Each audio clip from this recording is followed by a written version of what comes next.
afternoon. Welcome to another City Club program. Today's program is focusing on the role of political consultants in modern political campaigns. And in Oregon, we have some of the most prominent consultants in the business with us today.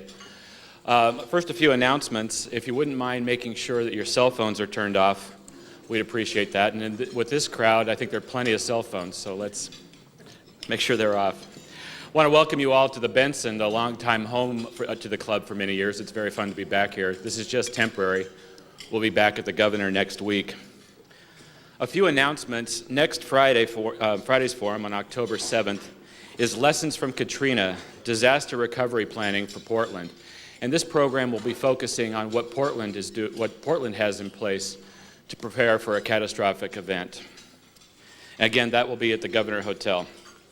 I want to invite you all to join us at 4:30 this afternoon at the City Club Commons, 9th and Washington, for our final Friday open house. That's free and open to the public, and food and beverages are available for purchase. It's just a chance for us to get together informally, a chance for those considering joining the club to come and talk with us a little bit more about what the club is doing, and just have a good time at the end of the week. So again, that's at 4:30 at City Club Commons. October 15th and 16th, we have a field trip to the communities of Condon, Fossil, and Spray, as well as the John Day fossil beds for a tour of the John Day River Basin. This is the last chance to sign up, or the last chance to sign up will be Monday, October 3rd. It's filling up, but there's still some room available. Please call the City Club office. As always, details on these items can be found on the City Club's website, www.pdxcityclub.org. Our sponsors this quarter are Kaiser Permanente and Nike Incorporated.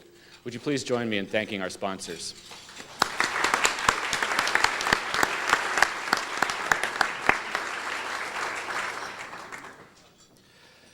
So to our program. A year from now, Oregon will be at the height of the 2006 election season. We'll be electing a governor, watching a battle for the control of the legislature, and most likely a number of high-profile ballot measures, particularly if these guys have anything to do with it. Most Oregonians only begin to focus on the elections when the TV commercials begin and the lawn signs go up, but believe me, the planning has already begun. Modern political campaigning is a business. It combines the marketing strategies of advertising, the data gathering and analysis of social research, and the hardcore strategizing of military combat. Oregon's politics are no different. And though every year may bring new faces to the TV election ads and new causes to the ballot, the names behind those campaigns often remain the same. These are the professional political consultants who make their business the molding of the message for Oregon's candidates and campaigns. At the risk of offending those in the profession or out in the audience, we have with us today four of Oregon's most seasoned political consultants. And what we'll be doing is a format where Mark Zusman of Willamette Week will moderate the panel, and then after Mark does his questioning, we'll open the program to the floor for questions from City Club members. And by the way, I recognize that there are a lot of attendance today from people who aren't City Club members, and I just want to remind you that membership is open to all, and we encourage you to join us. First, I'll introduce Mark Zusman. Mark is the editor of Willamette Week and one of two owners of the City of Roses newspaper publishing company, which publishes Willamette Week in Portland, Oregon, and the Reporter in Santa Fe, New Mexico. Prior to arriving at Willamette Week in 1980, he interned for syndicated columnist Jack Anderson in Washington, D.C., and worked as a reporter for the Finger Lakes Times in Geneva, New York. He was also a freelance correspondent for Business Week, and for a number of years, he was a regular panelist on OPB's public affairs TV show, 7 Days. On our panel, I was struggling about how to do this because it's complicated to introduce four people appropriately. So what I realized is we've got Mannix, Kulongoski, Minnis, and 4/5 of the Portland City Council. But Chuck Adams, right there, has been the lead consultant for over 10 years for Oregon House and Senate Republicans. In addition, he was lead consultant for the Washington State Republican Caucus in 2004. Chuck was also the lead consultant on the repeal of Measure 30, the legislature's tax increase in 2003, which was defeated 60 to 40%. As I mentioned, he's the chief political advisor to House Speaker Karen Minnis. Lisa Grove is founder and principal of Grove Insight, and been the lead strategist for a number of political campaigns, nonprofit organizations, and corporations, including clients such as Vice President Al Gore, U.S. Senator Bill Bradley, numerous Oregon candidates, but also, interestingly, Cesar Gaviria, a successful bid for the presidency of Colombia. So this would be the guest who came the farthest.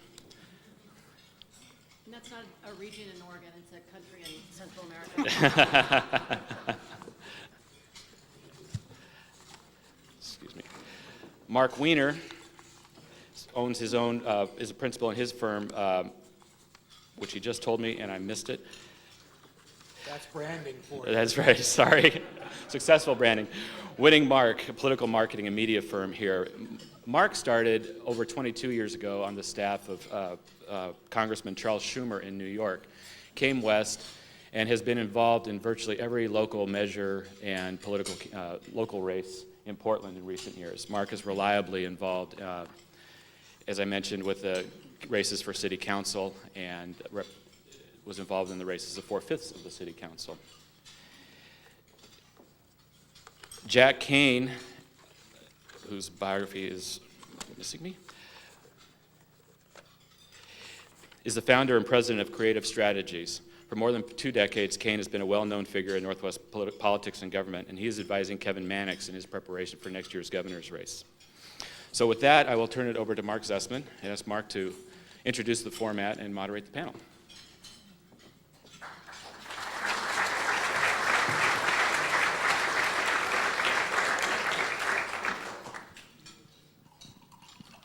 Thank you. Can you hear me? It is genuinely a pleasure to be here for a variety of reasons. I don't know how many of you remember the movie Wizard of Oz and that particular scene when Toto pulled back the curtain. That's what we should all feel like today.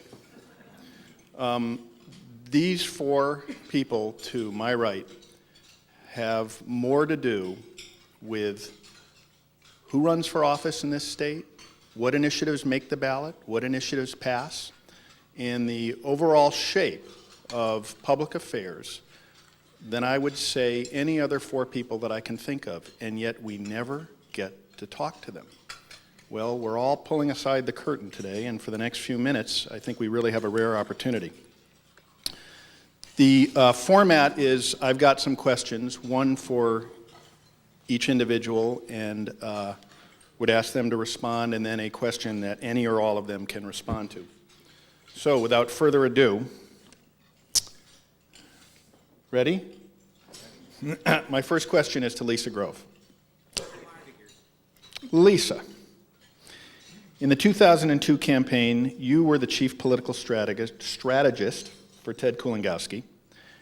During that campaign, virtually the only thing he said about school funding was that he would, if elected governor, cut administration and get money into the classroom.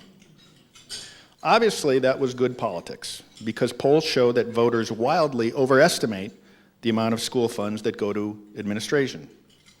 But doesn't running a campaign that reinforces that misunderstanding totally undermine any prospect that voters will ever support more money for schools? I'm happy to answer that question, Mark. And that's because I think we have 2 choices as we look toward our state, and for us who are on the pro-funding side, I think that would be certainly myself and Mark Wiener, and I can't speak to the 2 gentlemen on the other side of the aisle, except for the campaigns that they've worked on. But we have 2 choices, which is we can ignore the elephant in the room, or we can try to change the color of its skin. The fact is, according to perception, voters believe that there is waste, fraud, and abuse in the system. And they conveniently think that we can draw from that account over and over to fund every single program the state needs. What we've done in Oregon is to pretend that perception doesn't exist. And I want to ask you, how's it going for us? Not so well. Instead, what I think the governor did, or attempted to do in 2 sessions unsuccessfully, because he couldn't get the legislature to back him up on this, was to redefine the waste. He said, let's pool and let's pool healthcare across school districts and use that savings to fund our schools. And my view is, unless and until we define what that waste and mismanagement looks like, instead of pretending that it doesn't exist, we're never going to win. And in my view, you look at a phone book size set of tax breaks in the state of Oregon that never get scrutinized, and I'll tell you people, I think that's waste. And that we have tax breaks that are supposed to create jobs, and we don't even ever follow up to see if they are creating jobs. I look at the kind of deals that are cut with insurance companies and pharmaceutical companies at the state level, and I think we can do something about that. And in my view, and unless and until we start having that conversation and we start defining it in terms that voters can understand and tell them that the situation has gotten better, we're not going to win. Secondly, I want to say that we have to take it upon ourselves to start talking about success stories in our schools. We all do. And I will wager that most of you, when you read the story about Steve Goldschmidt and the problems with PPS, said, oh my gosh, look what happened, and told one friend. Are you at the same time telling your friends about the successes going on in our school system? We often like to say that the enemy is the other side and the enemy is Bill Sizemore. But the fact is, we're perpetuating a lot of the waste messages. I can't tell you how many focus groups I do where there's someone who works in the system. A voter comes in and says, I have a friend who works at a school district. I have a friend who works in government, and they tell me this. And we can either ignore that happens and get our asses handed to us on tax measures, or we can start to change the dialogue. And I think that's what the governor attempted to do. Thank you, Lisa. I'm writing that down as a no in response to my question. To Chuck Adams. Chuck, as you all heard, among other things, works for Karen Minnis. But we decided that would be too easy. So we have a different question. Chuck, one of your clients is the Oregon Restaurant Association. Every couple of years, a new study comes out saying that the Oregon Lottery is overpaying the bars and taverns that house their video poker machines by millions of dollars. And every time your client, the Oregon Restaurant Association, responds by saying that if their tavern's share of the profits is cut by one dime, they'll throw all the machines into the street. Then the lottery always does the same thing. It does cut the tavern's share by a little bit more than a dime, but by nowhere near as much as the experts recommended. No tavern has ever thrown their machines onto the street. So my question, Chuck, does telling the same untruth over and over work that well for your clients? Or are the people who run the Oregon Lottery unusually dense?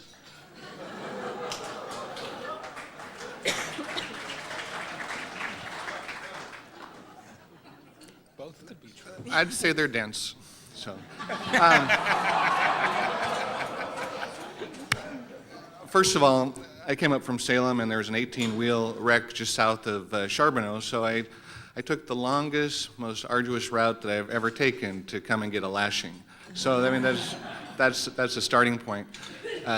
Thank you for allowing us to be here. The answer is that, first of all, I'm not a spokesperson for the Oregon Restaurant Association. I do help them with some of their strategies and marketing techniques.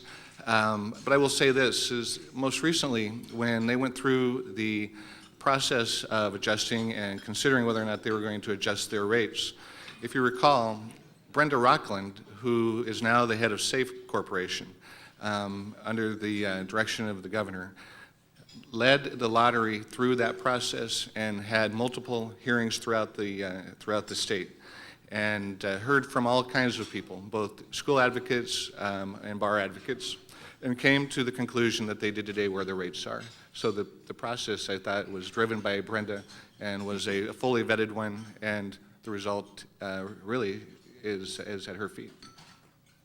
Okay. Thank you. Mark Wiener.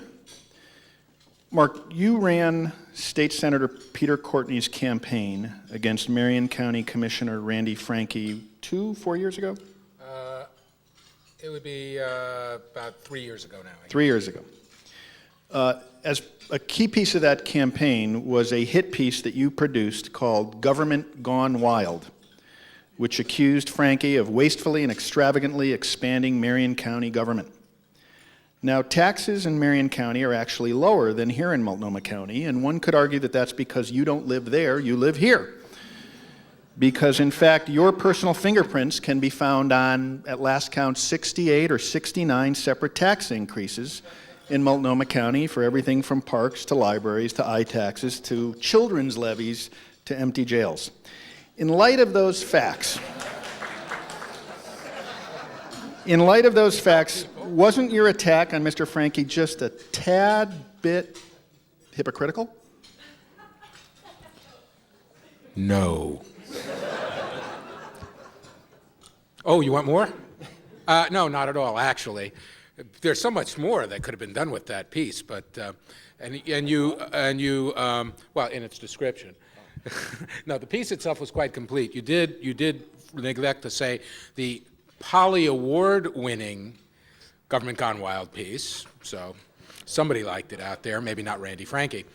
But the subject of that, and you know, it's a little hard to comment on the piece if you haven't seen it. I should have brought it with me. He has one on his wall, I think. It was funny. Government Gone Wild was there was a video box on there. It was a takeoff on Girls Gone Wild. I'm sure none of you know anything about that. So we were having a little fun, and I do find that if you are going to draw some comparisons between candidates that may not always be flattering, although always true, a little humor goes a long way. And so when you say Government Gone Wild, there was a joke there, and it was, I thought, funny. But the subject of Government Gone Wild wasn't high taxes. You could say that, and you're quite accurate, I'm very, very proud to have had a hand in many of the measures where voters in this community and other communities decided, despite the fact that I pay what I feel is a lot of taxes, I think that this service is worth it, whether it's public schools or the zoo or libraries or public safety or the Portland Children's Levy, which has done great work and is up for renewal this next year. So I certainly don't shy away from that. I'm extraordinarily proud that we've been able to go to the community and have them say, yes, that's worth it. The subject of Government Gone Wild, the piece, was more about abuse of process, abuse of power, and a stunning lack of accountability. And that if I'll send you a copy, I'm sure you'll enjoy it. The points we were putting out is whether, how county money was spent on travel, whether there were conflicts of interests and how certain contracts were awarded.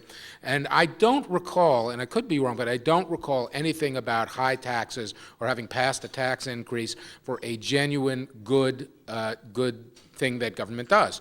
And it would have been wrong to do that in the context of a race where Peter Courtney was on the other side, because Peter Courtney is somebody who throughout his career has believed that public good and public services deserve public support. So I would say in that regard there was no shred of hypocrisy in that piece, because we weren't talking about high taxes. Are we beginning to get an appreciation for how good this panel is at what they do? Thank you, Mark. Jack, Kevin Mannix is your client. Since he lost the last governor's race, which was 2 years after losing his second race for Attorney General and 6 years after his first race for Attorney General, Kevin has busied himself with two things. First, not repaying his campaign debt, which still stands at over $450,000. And second, running the Republican Party. As head of the Republican Party in 2004, Kevin Mannix lost the state Senate and failed to even field serious candidates for a single statewide office. What is it, looking forward, about the political landscape of Oregon in 2006 that you think will be favorable to your client as he seeks the governor's seat with this as his record? Well, first of all, Adams is in charge of the state Senate. The party's got nothing to do with that. I don't know where to start with that question, but how do you answer it? There's the relationship between the state party and candidates.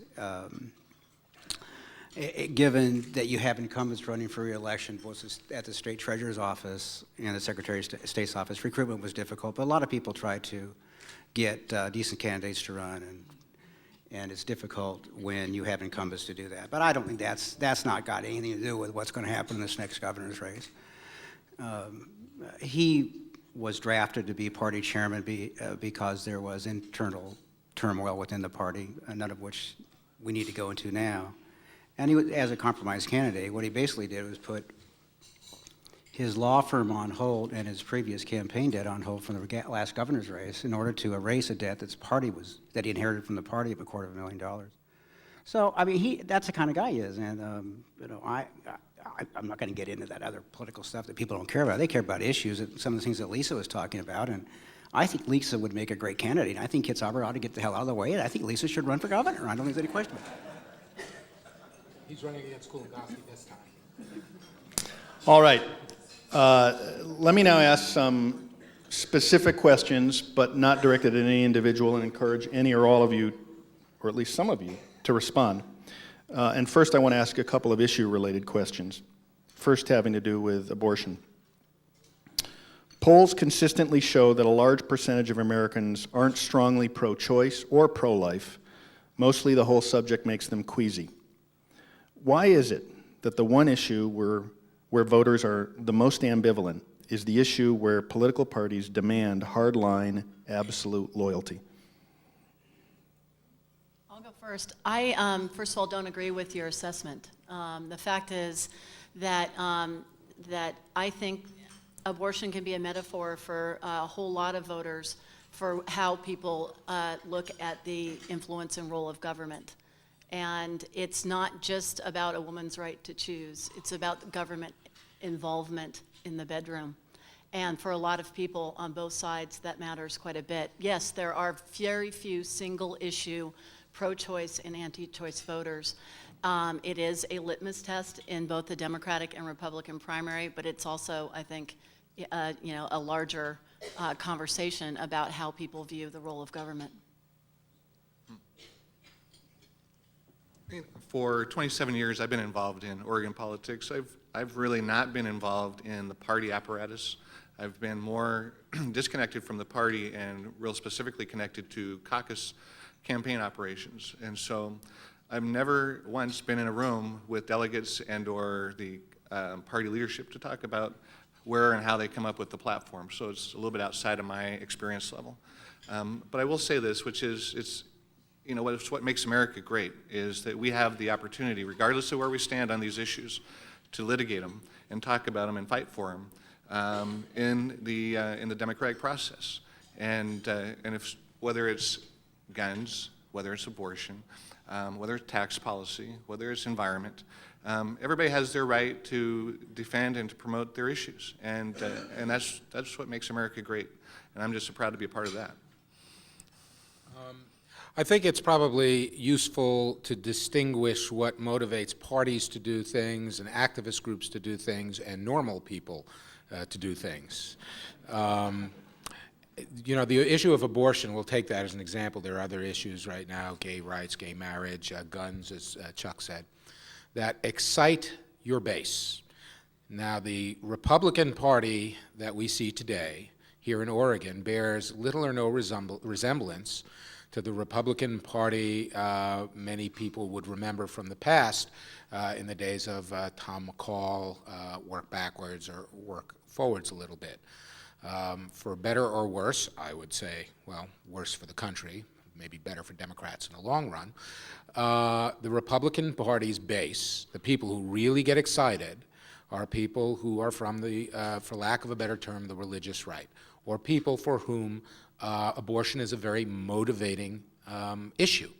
Well, if you're trying to run a party and you're trying to get people who are really going to go out and knock on doors and give you money, you need to find red meat issues that excite the base. And that's why I think that you see the Republicans on the anti-choice side and Democrats on the pro-choice side elevate this as an issue because it means bodies and it means money. But the downside is it tends to define you and what you really care about. Most people are, I think, solidly pro-choice on the basis of on the basis of your rights end where your fist begins and my nose begins. Just don't tell me what I need to do, and don't take away my individual rights, and don't legislate what goes on in the bedroom.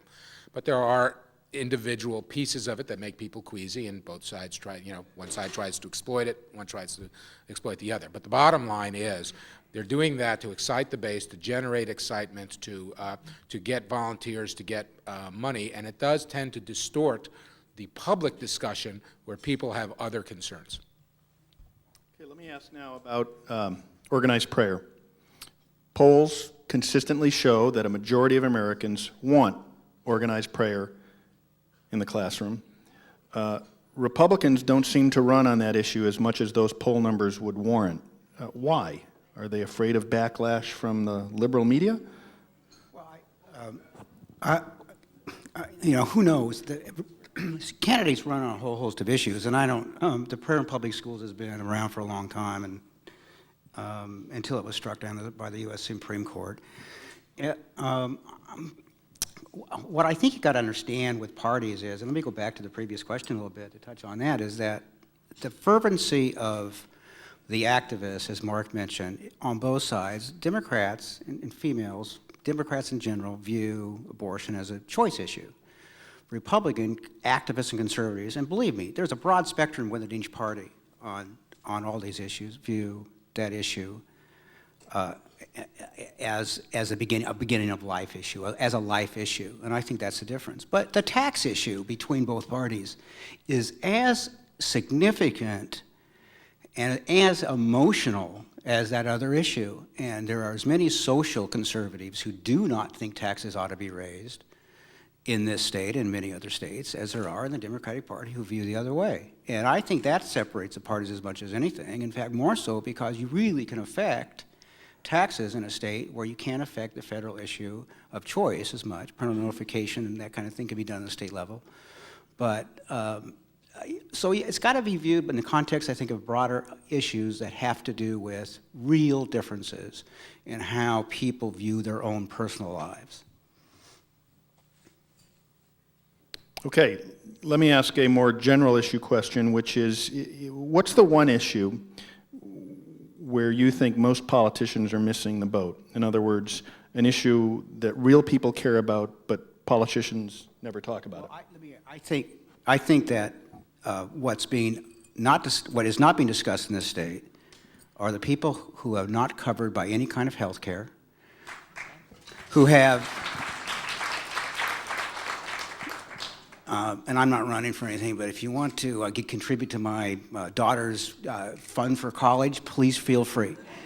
Not only seniors dealing with the hardship of facing health issues, but children that aren't covered in the state. And a third of the state population has no health care. Now, my God, this is a very personal and serious issue, and I can speak to this because I've had health issues in my life, where if you don't know how to pay for X operation or this medical procedure, you could literally end up, dying, and that affects all kinds of people. And I just think the state's got to deal with that.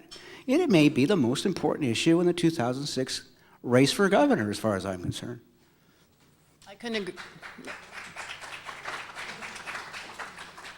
could not agree with him more.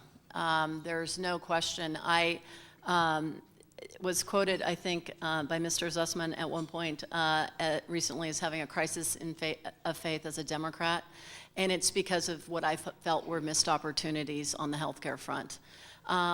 There is no issues that are more life and death than access to healthcare, and I am gratified to hear Mr. Kane talk about it in the same ways that I would, just as I'm gratified to go around the state and listen to both Democrats and Republicans ask the same question, which is, how is it that the richest country in the world can't even insure its kids? And we have a crisis, and voters know it, and I think that Jack's absolutely right, that this next campaign cycle is going to be defined on leadership around healthcare, and I'm very excited about that because I think Democrats are going to win on that issue. I would just make the comment that before we get to any of the individual issues, that the most gaping and missing element today in Oregon politics is leadership specifically. I think if you look back historically over the last 30 to 40 years, and you think back to the days of Hatfield and Packwood and McCall and others who brought a certain level of leadership to the state, that we're missing the kind of depth and in some cases charisma to help forge consensus, create bipartisan solutions so we can get to some of these critical issues of the day. And a part of the problem grew out of term limits. Part of the problem has grown out of the fact that campaigns have become maybe more intense and more personal. People don't want to subject their lives to it. But we really do face an incredible leadership vacuum in the state generally. And I think that's one of our major issues. Well, I would associate myself with all the comments so far. Specifically, though, I do think healthcare is, it ought to be a defining issue. You know, I'm fortunate to spend a lot of time a fair amount of time in Ireland. My wife is from Ireland, and so we travel there a fair amount.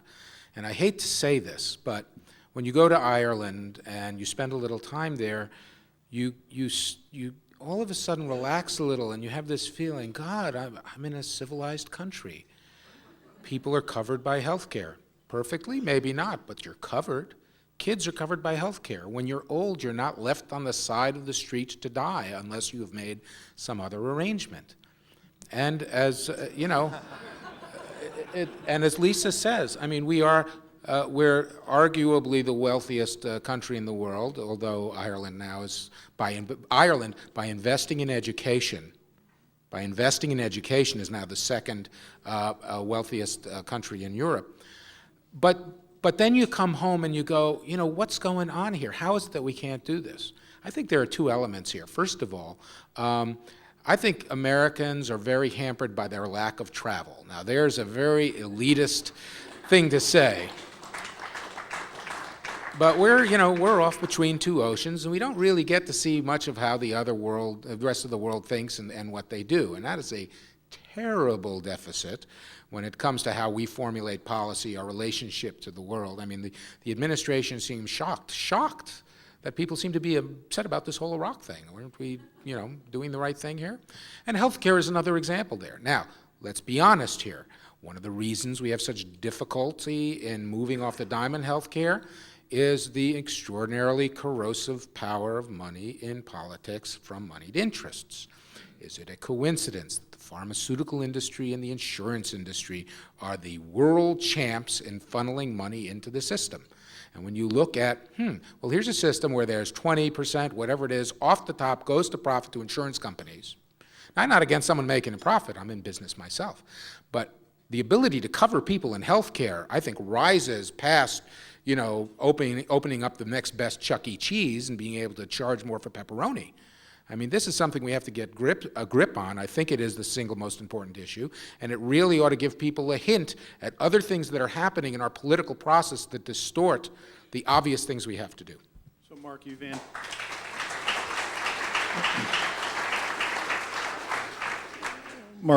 anticipated my next question. I've got a couple of questions about the election process, and I first wanted to ask about Eric Sten and the City of Portland's Clean Money campaign finance effort. It's based fundamentally on the notion that campaign contributions corrupt. The four of you, I would think, would be in the perfect position to be able to tell us, aside from Big Pharma, which you've already identified, does money corrupt your candidates and the campaigns you work for? What do you mean by corrupt? I mean, let's define terms here. I mean, are you Ronnie Earl standing there and talking to the City Club today, or are you objective about this? It's all about guts and courage in this business. I mean, you can get money from certain groups and pimp for them. I mean, but that you can determine by looking at their contribution reports and seeing what they say. Maybe what they say makes sense. Just because you're an organization that gives money to a candidate doesn't mean that organization doesn't have the best interests in its interests for the people of the given state or legislative district or congressional district.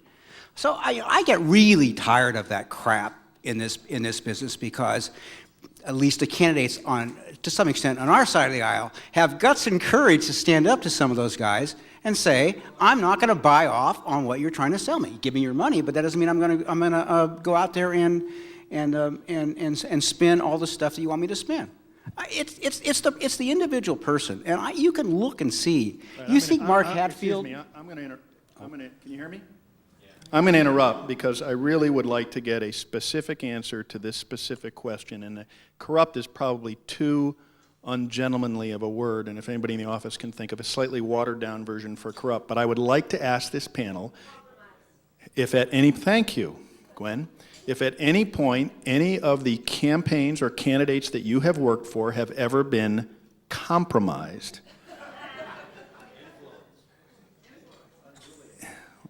We'll take all those by the contributions that they receive. Mark, you need to come and hang out at my office and listen to how many calls I get from a number of supporters of my clients. And it's generally not, boy, I'm really happy that that person took that position today. It's more getting my ear chewed off from constituency groups and donors. I frankly find the question offensive because as much as we like to say that these people are bought and paid for by their donors, I think you can look and track the money to the positions that they take on most occasions and realize that the connection is very, very weak. So as a consequence, Lisa, I take it you do not support the city's clean money campaign finance effort. There are clean campaign efforts that I do support. Portland, I like what Arizona has done, the city of Tucson. I think there are a number of them. I also believe that there needs to be more to get done on the negative campaigning. I love the days when we had Mark Hass at KATU because he did the best ad watches that we ever had. We don't have enough of that going on and calling people when they're misrepresenting the truth, and I think that's a much bigger problem. I would echo what Lisa said. I think back of the dozens and dozens of clients I've had over the years, and it is very consistent that the ones that do get elected align themselves, and the people that align with them relative to contributions typically is philosophical.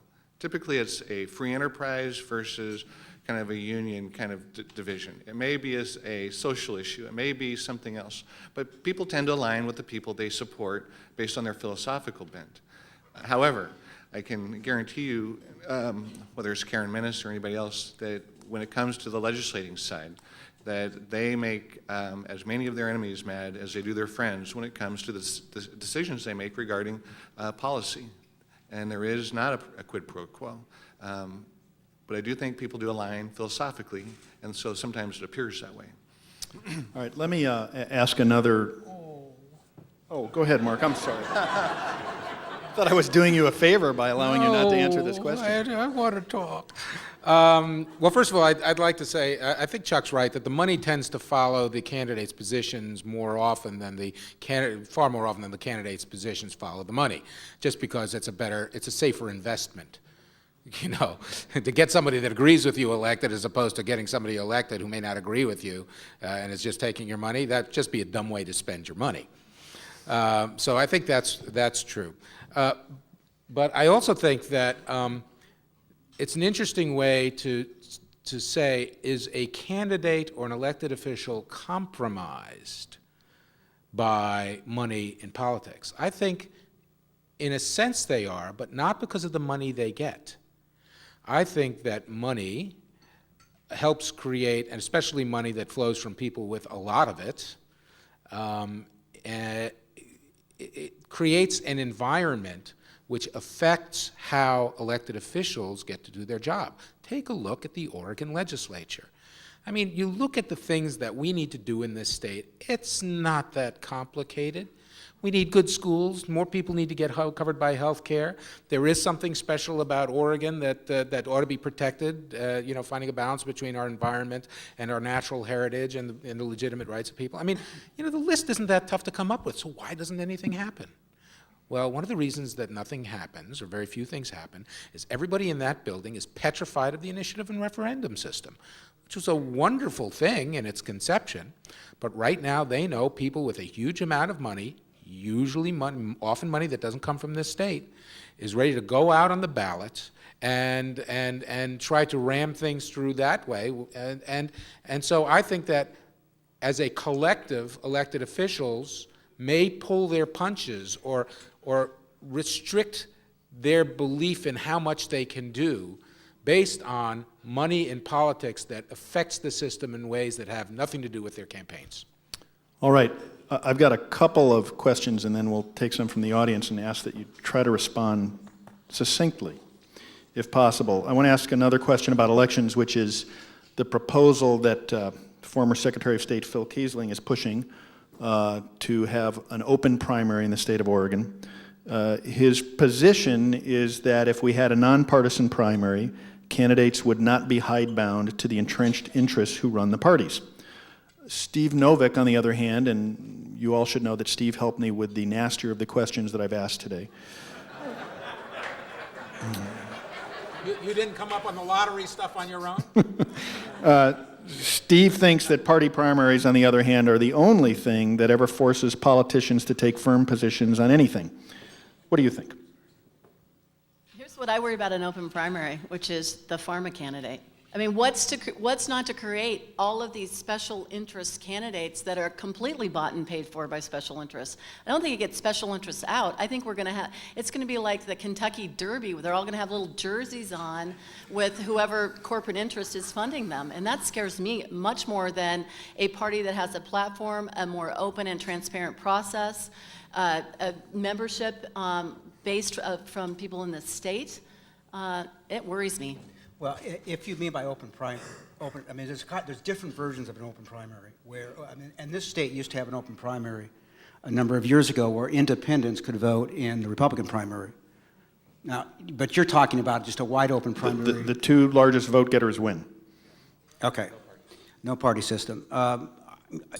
Those of you, this is where I think the political science comes in history. In the Federalist Papers, those of you who study history, I believe, when the Founding Fathers Quickly, Jack. Came up with this system, they talked about factions.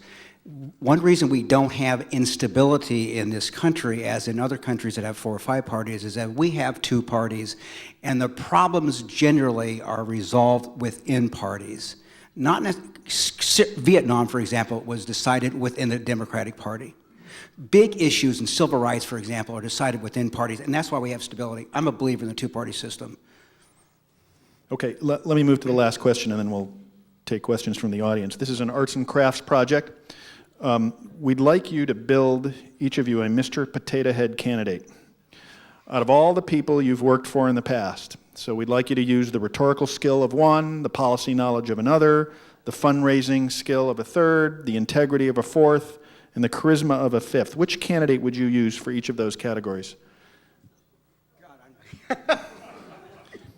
go. Just think who you're going to offend by this answer. I'll try. Now I'm winging it, you guys, all right, so bear with me. I would say the ability to articulate and to communicate Gordon Smith, the heart and the soul of Karen Minnis, the ability to understand numbers, probably Wayne Scott, or for that matter, former Congressman Bob Smith, and I'll leave it at that. Fundraising? Yeah, well, Smith could write a pretty good check. Smith isn't bad, and Minnis isn't bad, so either is fine. What are the 4 categories? Rhetorical skill, policy knowledge, fundraising, integrity, and charisma. Well, rhetorical skill, Dave Fromeyer was as good as I've seen ever. Policy, Hatfield or Mannix is very smart when it comes to policy. The other two, fundraising. Kevin? No. Who? That's deficit spending. I don't know about fundraising. What's the other one? Charisma? Charisma. Integrity? Well, Hatfield has got as much charisma as this state's. I mean, Hatfield's a huge political, charismatic figure in Oregon politics historically. So, Lisa, Mark, you want to take a shot? I guess not. It's a hard question. I don't know. These are the kinds of things that Mark and I do over cocktails late at night. When no one else And is it's really listening. none of your business. But usually we're talking about the other side. Yeah. All right, we'll now take questions in the remaining minutes from the audience. I believe Chris Smith has the first question.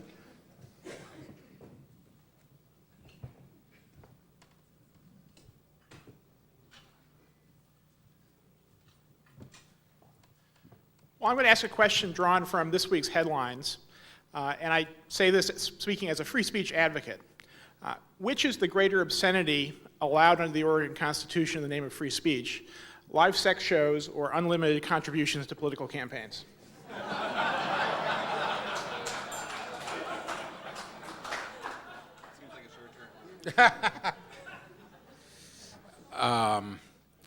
Well, what kind of a live sex show can you get for what kind of political contribution? I take it as the premise of some of these questions that you can get one for the other.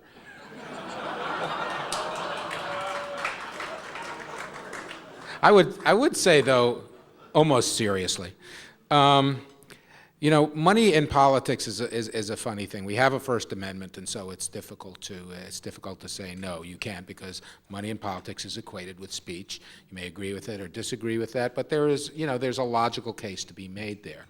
I've never thought that the amount of money in politics was the proximate problem. If you compare the amount of money that is spent to roll out a deodorant with the amount of money that is spent to decide and communicate about who is going to run your city, your county, your country, your state, I don't know that the money is that out of whack. I think that the bigger problem has been the playing field, the distortion that money creates. Now, maybe I'm affected by the fact that I'm a political consultant, and so it's a business, but I think that people having access to the ability to communicate their message fully is the important thing. In this country, that takes money. Money isn't the evil. The distortion and the playing field is the evil, which is why I believe, without respect to the specific Portland Clean Campaign measure, which I think is in some sort of rulemaking process, and how those rules get written will determine whether it's a good idea or a bad idea. But there are other places in New York, Arizona, where public financing has shown itself to be the only campaign finance reform that can actually work. It means that if you're going to run and you can show community support, you can get enough money to use those mechanisms which will enable you to get your message to others so they have a choice when they get elected. So it's not the contributions, it's not the existence of money that's the problem in my view, it's making sure that other people also have access to the means of communication. I would like to see I think that it's the Wild West out here compared to lots of other places, and that's a good thing in most cases. I'm not sure it is about money. I think we can be setting better limits. But for me, I think the most important thing is greater disclosure. We don't have enough transparency in the process. We're not reporting enough publicly, and often enough in the closing days. And as much as, all the bookkeepers and accountants are probably taking my name in vain right now, that is what's going to change the system, and I think that's the most important piece. Let me just make a comment, and you may disagree with me, but by consensus you probably won't. If you ask questions about campaign contributions and public opinion research, people don't care. They really don't care. And the media needs to learn, because it's large stories are largely driven by the media because they think it's quote unquote sexy. But people don't care. As long as there's not a scandal involved. If there's scandal or there's some sort of quid pro quo that can be proven, then you got an issue. What scandals have we had in the state with respect to money?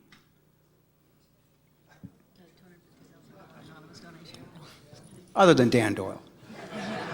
But I mean, over the course of 30 years, there really hasn't been very much, and it's an issue I think, as I agree with you guys, is blown out of proportion. Hello, there's the microphone. Tom Cox, City Club member. We all know that McCain-Feingold really cleaned up the 2004 federal election, so we're all looking forward to that happening here at the state level. Everyone says they hate negative campaigning, but those are the commercials that I turn up and listen closely to. When do you advise your clients to go negative, and why does it work, and when? I'll start. As well you should. You know, in the last election cycle, we sent out about 10 million pieces of mail.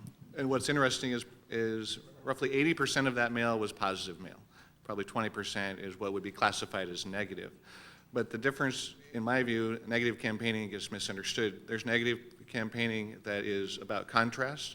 Contrast is viewed as negative campaigning. If you're talking about one person's position versus another, which tends to be the kind that we focus on, that gets characterized as negative, which I think is completely and totally fair, especially if it's primarily focused on issues where they differ on the issues. But the reality is when you run campaigns, most of the money that is spent is on positive. But the thing that tends to move numbers is creating the contrast between your candidate and the other person. And I think as long as it's accurate, which I can say, you know, when we're not accurate, we admit it, but we never go out of our way to be inaccurate. Whereas I think a lot of times our adversaries literally lie with regard to what they communicate in their publications. And so as long as it's fair, as long as it's accurate and can be backed up, it can be effective. But 80% of what we send out is positive. Well, just quickly, campaigns generally are viewed as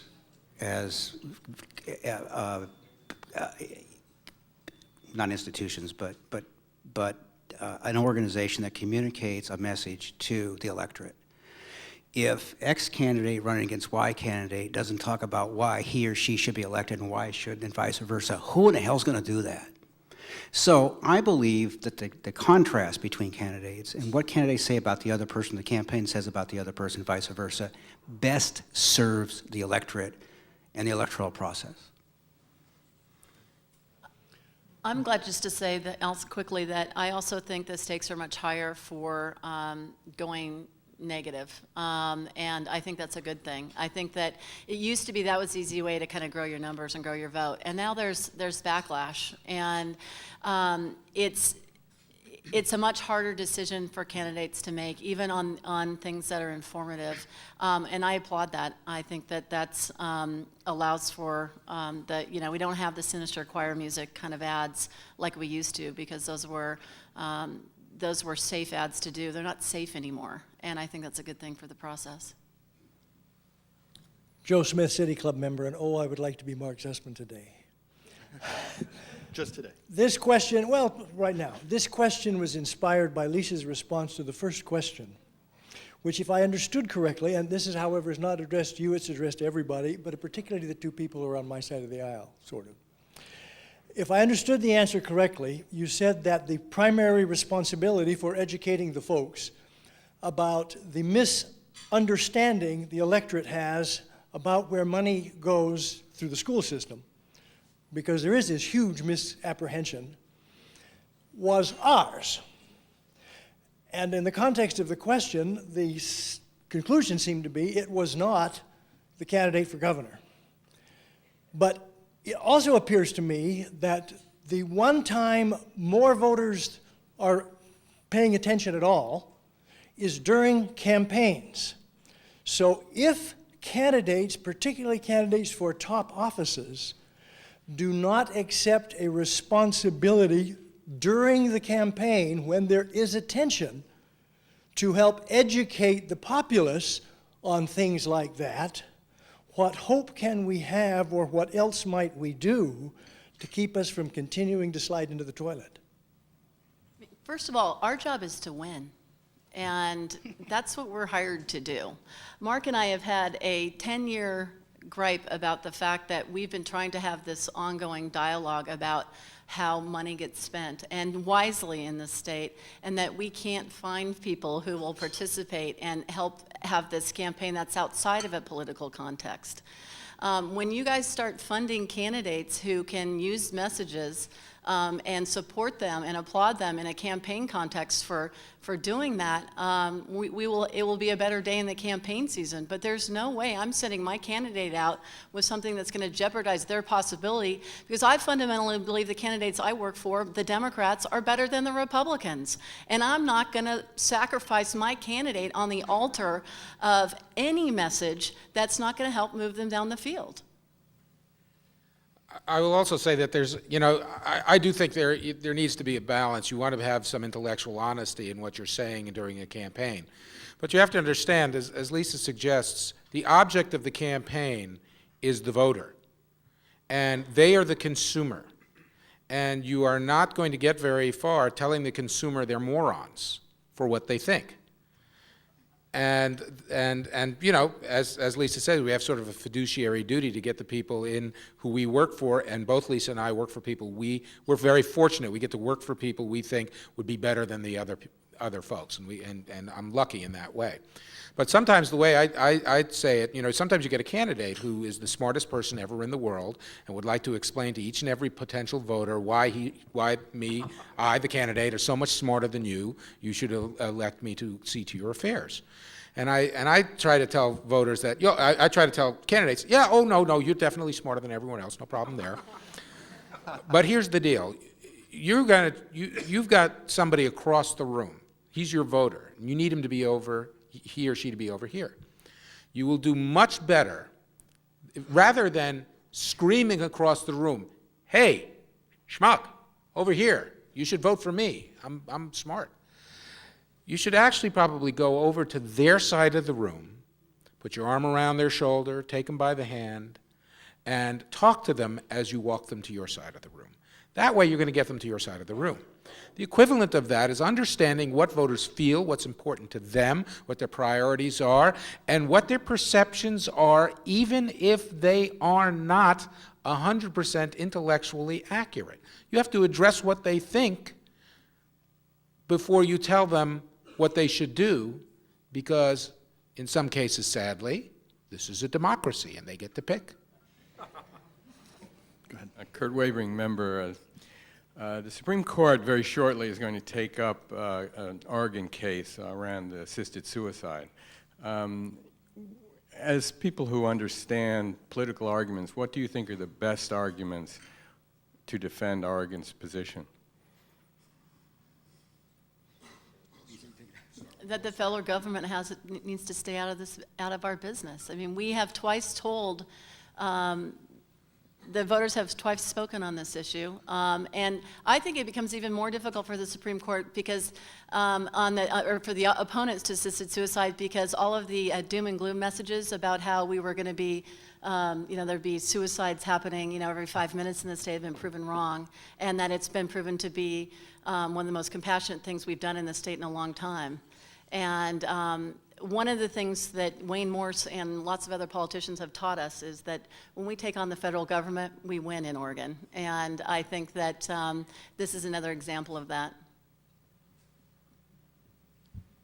Sounds good to me. David Mandel, City Club member. How has vote by mail changed your jobs? It used to be that we would build our campaign model to reach its peak right before the election, if not on election day. And now we're faced with 20 election days, starting roughly the middle of October. This year it's the 18th, 19th or so that the ballots go into the mail. And what we now know is that every single day somebody's going to be voting, and every single day we're either winning or losing. And 25% of the people vote roughly in the first 5 or 6 days. Half of the people vote in between that time and the final weekend. And then the final surge is that weekend and election night. So every single day is election, and what it's caused is for campaigns to be more expensive. It's also caused us to give away some of our tactics earlier in the campaign cycle. We used to be positive, positive, positive, and then you'd kind of close negative, negative, negative. Now it's positive, negative, positive, positive, negative as a model. So that's how it's changed, both in the messaging and also in the financial. Carol Witherell, City Club member, and this question is from me and from Gwen Milius as well. Political consultants have a difficult reputation, probably because of the way campaigns have become so negative and often non-substantive. Can you tell us how your work could or does make the voters more informed and government better? Why do you think I got into the sustainable furniture business?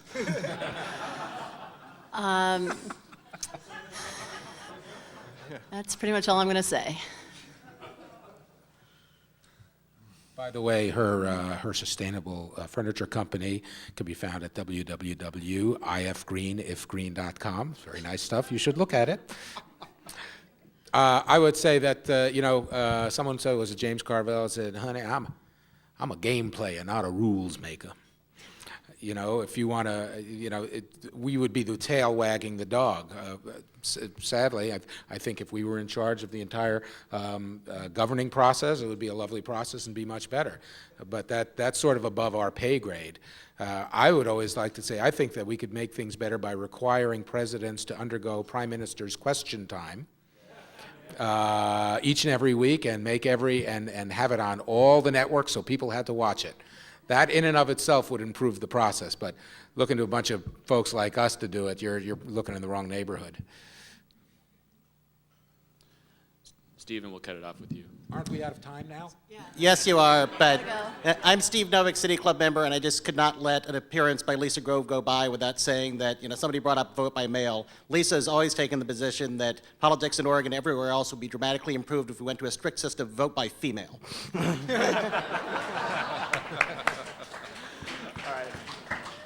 Thanks, Steve. I love that man, and and he knows it. And the reason why I say that is because there's not just a partisan divide in our state, and that's one of the reasons why it's hard to get things done here. We're a very divided state. When you have people with very opposite views in almost equal numbers, it's hard to get things done. But we also have a big gender Grand Canyon, and the fact is, my gender on my stuff does what they need to do. And the men in the audience who consider themselves Democrats are a selected few. I mean, the fact is, there's a very big gender gulf. And I could be out of business if we really did have all vote by female. So I'm an advocate. Oh, that's all the time we have. Mark, thank you for moderating our panel.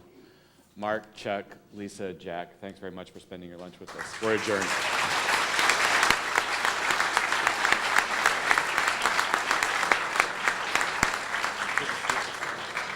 That's okay. Give me my question.